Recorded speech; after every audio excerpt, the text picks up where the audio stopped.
fucking what? What? What the hell is this? Harumph! I didn't get a harumph out of that guy. Give the governor harumph. Harumph! You watch your ass. I see you shiver with anticipation.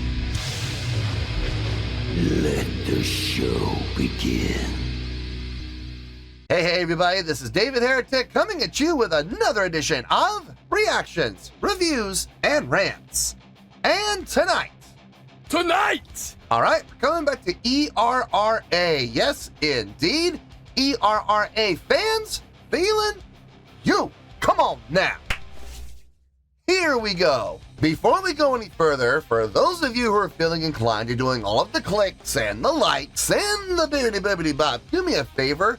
Before you do all that stuff, please watch the whole video first, okay? Give me a chance to actually earn those clicks and likes. Now, after the video's done, if you still feel like doing all those clicks and likes, then by all means, feel free to click away. This comes as a request from Seth Murray, and Seth wanted to see me react to this song. It is ERRA putting their spin on the Muse song, Stockholm Syndrome. Now, have I heard the song before? Full disclosure, yes I have. I've done a reaction to this song before. This is actually one of those songs that, as I've listened to it a few more times and more often, I've found myself liking the song even more, and as a result, this has become one of my favorite Muse songs by default. So yeah, I'm pretty familiar with the song. Now, having said that, I've never heard this cover from ERRA before, so this is going to be interesting. But I just want to have full disclosure here. I'm not trying to hide anything. Full transparency here. I will not be reacting to the original song in any way, shape, or form. I will only be basing my reaction, my evaluation, and my score completely on the cover that ERRA does with the song. Are they going to do a carbon copy cover? Are they going to put their own spin and their own flavor on it? Are they going to take it so far out into left field that we don't recognize the song anymore? I don't know. We're going to have to listen and find out. Anyway, let's see. This was posted by UNFD. Okay. And the video has 234,000 views. It'll get you there. Other than that, there's really nothing else left to say. Link to the original video will be down below in the video description for your viewing pleasure at your leisure. Let's get started. What do you say? Are you ready? Are you ready? Because here we go. All right, here we go. ERRA Stockholm Syndrome official visualizer. Wah, wah, wah. Damn it! Yeah, there's that word official. Always makes me nervous. I know it shouldn't, but it does. I've had some issues with copyright in the past, and it's always official. You know what I'm going to say, so I'm not going to say it, but we're going to have to just wait and see what happens and hope for the best. Hopefully you all can see this. It says, just in case you can't see it, warning, this video may potentially trigger seizures for people with photosensitive epilepsy. Visual discretion is advised. So if you're continuing to watch this video, you've been warned. Don't hold me accountable. All right, let's do this. All right, boy, let's do this.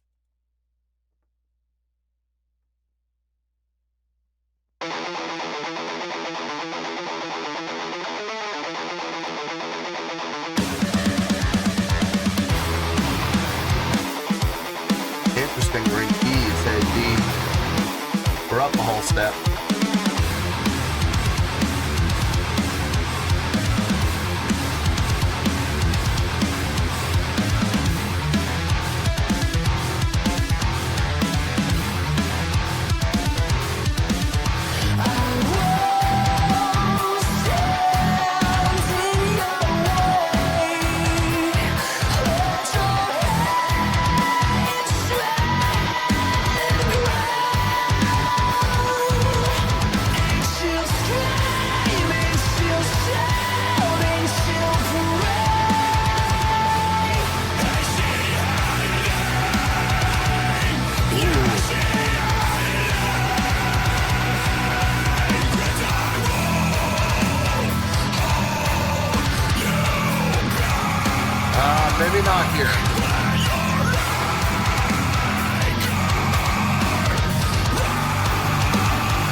let's pause here. There are some things I'm really digging about this, and there are some things that are kind of leaving me scratching my head going, why? Let's go back here. First of all, we're in E instead of D. We're up a whole step. That's interesting. It definitely gains a little more energy and drive by moving up to the E, but I gotta be honest with you guys, I miss it in D. I do. It feels heavier in D. But that's just me. Okay. So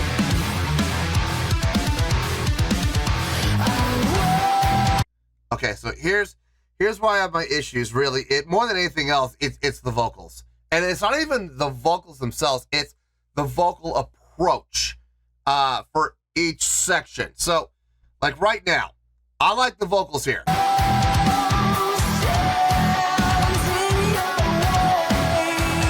was good.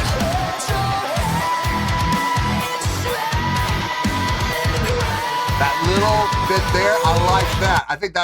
I like that. I like that little bit of grit and growl at the end there, that little bit of strain. I like that. That felt good.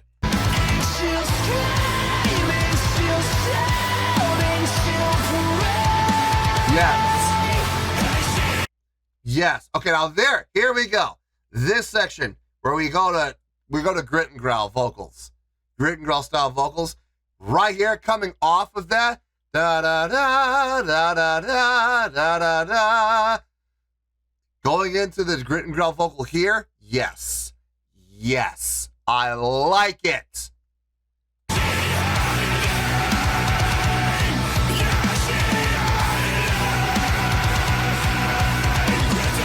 Okay, now at this point, they're staying with the grit and growl. I think I would have gone back to melodic singing, in all honesty. I think going back to melodic singing would have been a better choice.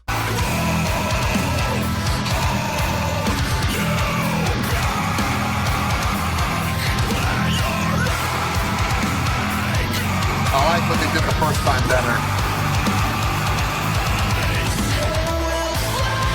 Yes. Yes.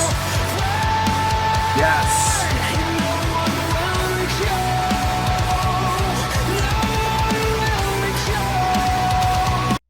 Right here, on the first time through, they had it went to grit and growl vocal, and I really liked it.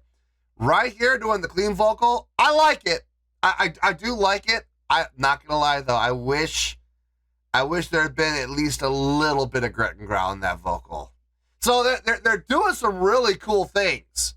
Some things that sound really nice, and I'm really digging on the vocal end. On the flip side, they are also making some decisions on the vocals that are leaving me scratching my head going, I wonder why they chose to go that direction in that section, you know? Now, I want to be clear, just because, like, for example, doing the first line clean, right? But when we came back to the first line again, we stayed on the grit and growl. While I personally may not agree with it, and it doesn't make a whole lot of sense, the grit and growl was done well. I will absolutely say it was done well. I just don't think it fits there. But I haven't heard anything that sounds quote unquote bad. I want to be clear on that.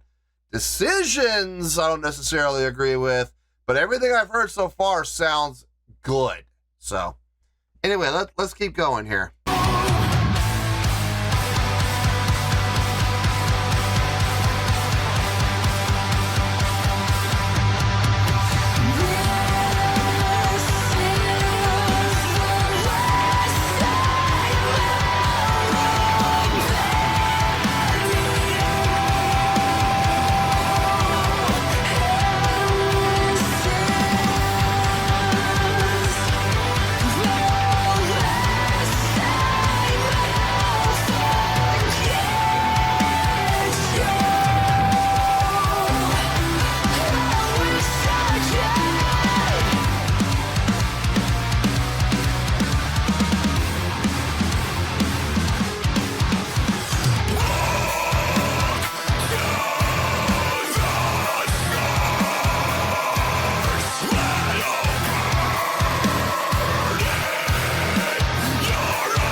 again, it comes down to choices.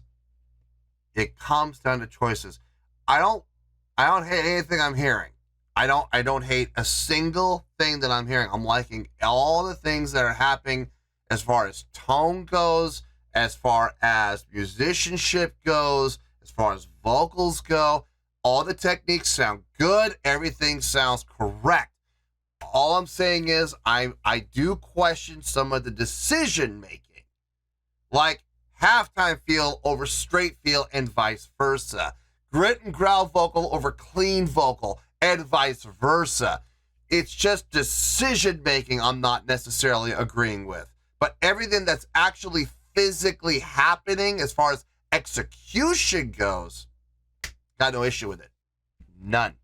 Let's finish this out. We got another minute and a half to go. Let's finish this out and we'll get to the review.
Choice there. I like that. Play the grit raw vocal there on that one line. Should be wrapping up, if I'm not mistaken. Yeah, we're wrapping up. Okay.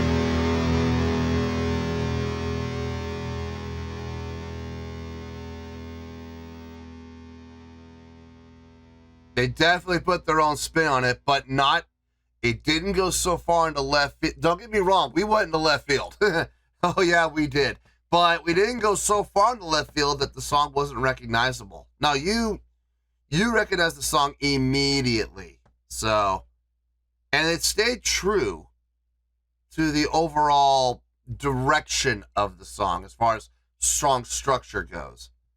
So, yeah. Interesting. I think I'm gonna surprise some people. I think I'm definitely gonna surprise some people. Let me get my thoughts together. I'll see you in the review and we'll talk about it. Well, there you go, folks. That was ERRA with their rendition of the Muse song Stockholm Syndrome. This was a request from Seth Murray. Okay, before I get my score, I just need to reiterate this. I've done a reaction to the original song by Muse earlier on in the channel. So I'm familiar with the song. As a matter of fact, I think I've done 2 or 3 reactions to this song. A couple of those were just in the live performances on their own, but I trust me, I know the song, okay? So I'm not taking the original song here into account in any way, shape, or form. I'm basing this evaluation and the score completely on the cover that ERRA did, okay? So please keep that in mind.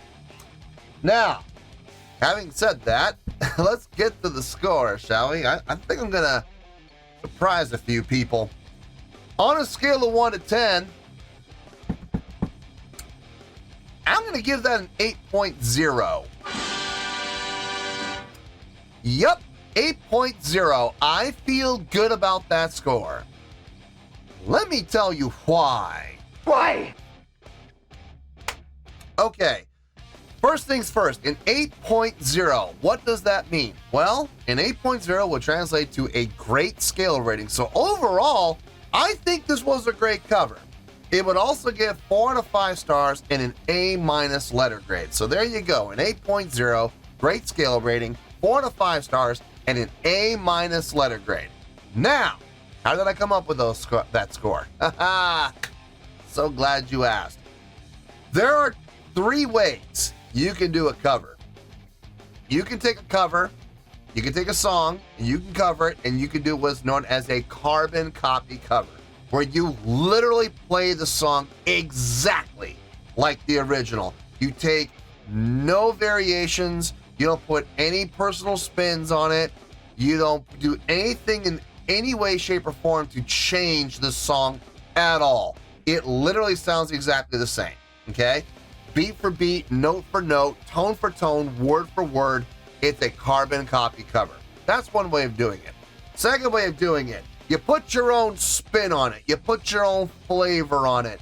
You take a couple of liberties here and there. You know, you do what you can to pay homage to the original, but at the same time, make it your own, okay?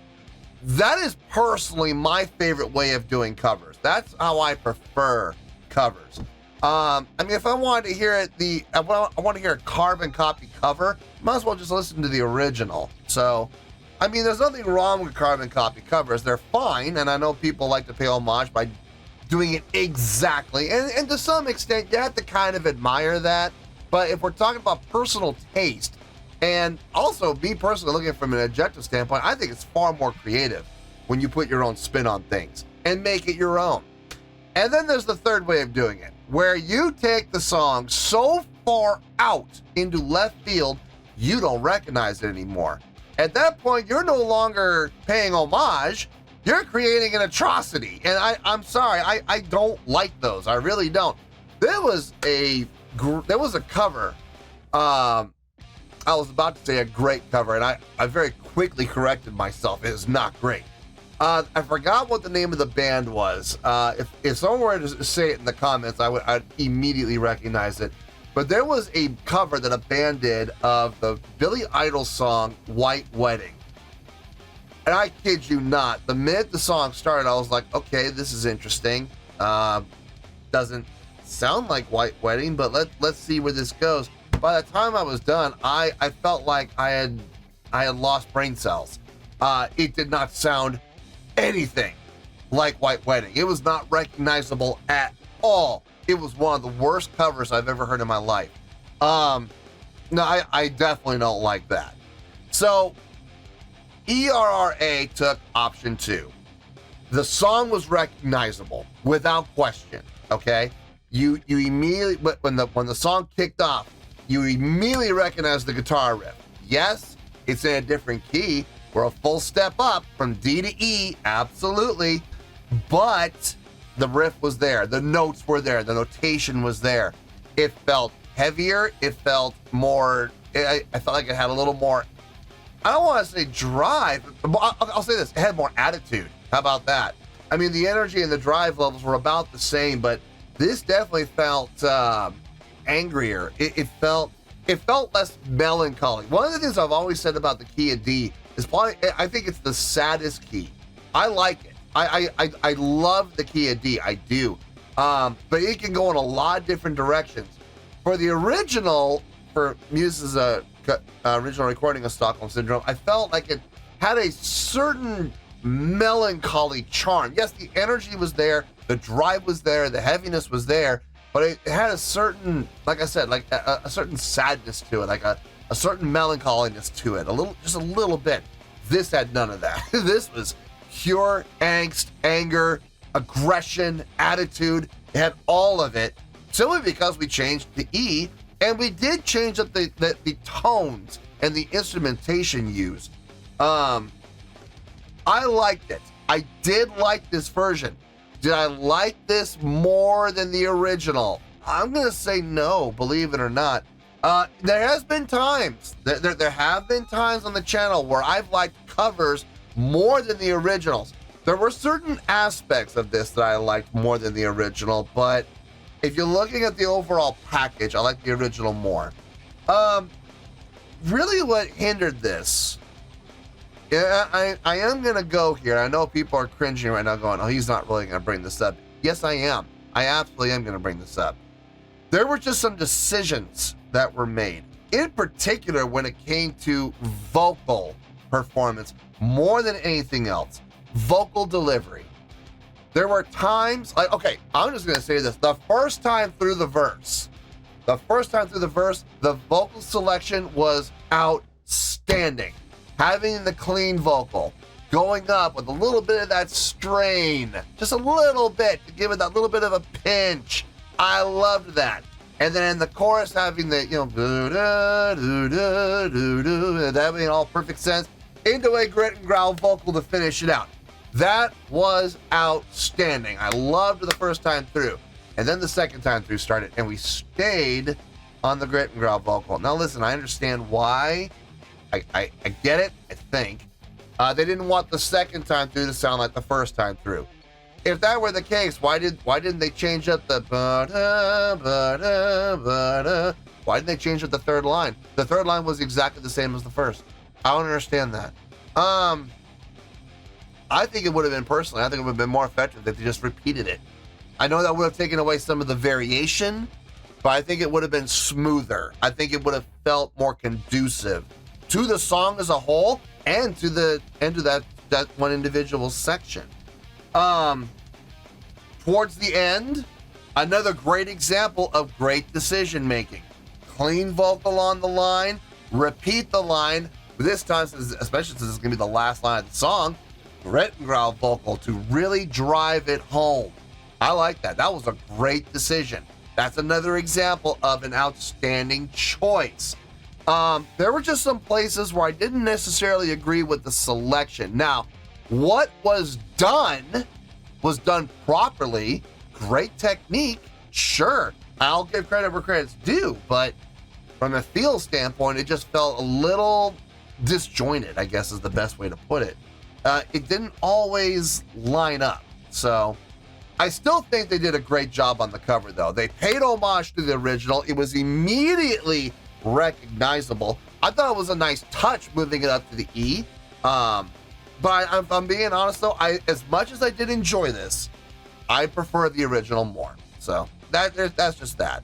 But still getting an 8.0, which is a great score. That's exactly where this belongs. I feel good with that score, and that's where we're going to stay. So let's wrap everything up here in a nice shiny bow, shall we? We have an 8.0, which is a great scale rating, 4 to 5 stars, and an A- letter grade. Take your pick. I don't care. Whichever one of those floats your boat. Final word, final score, I have spoken. Well, that's going to do it for this edition of Reactions, Reviews, and Rants. Hope you all enjoyed the show. Hope I was able to entertain you. If I was able to put a smile on your face and brighten your day, that did my job, and I'm so glad I could do it. If you guys feel like joining the fan base, go ahead and click on that button down there. If you guys want to like the video, go ahead and like the video. If you guys want to ring the bell, go ahead and ring the bell. It honestly doesn't make any difference at all to me, but if you guys feel like doing these things, well then by all means feel free to do so. Well, that's going to do it for tonight, folks. Thank you very much for watching, and as always, this is David Heretic signing off, reminding you to stay fabulous and support each other. Later. Peace.